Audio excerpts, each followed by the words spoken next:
Voilà le véritable danger.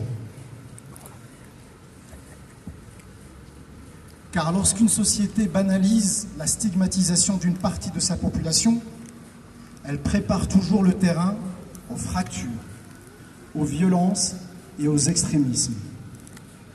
Nous, Assemblée des musulmans du Bahreïn, refusons cette logique.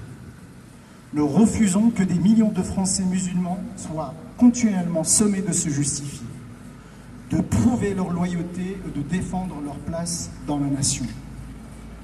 La République française n'appartient à aucune religion, à aucune origine, à aucune couleur de peau. Elle appartient à tous ses citoyens.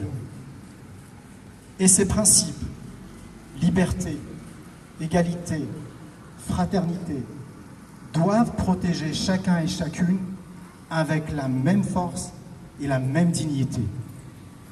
Or, aujourd'hui, beaucoup de musulmans ont le sentiment douloureux que cette égalité républicaine est profondément fragilisée. Lorsque des actes islamophobes sont minimisés, relativisés ou tardivement reconnus, lorsque certaines paroles de haine deviennent banales dans le débat public, lorsque des institutions musulmanes vivent sous une suspicion permanente, alors oui, un sentiment de double standard s'installe profondément.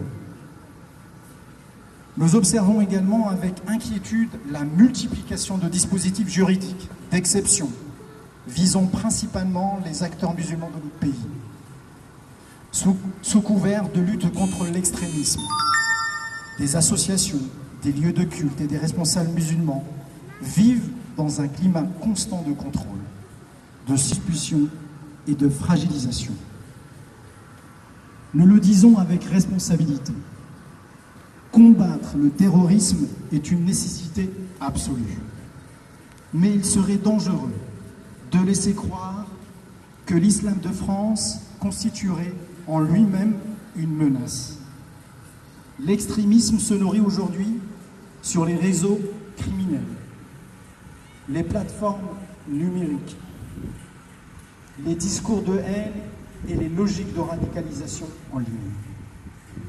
Il ne naît pas dans les mosquées qui enseignent la paix, la spiritualité et le respect des lois de la République.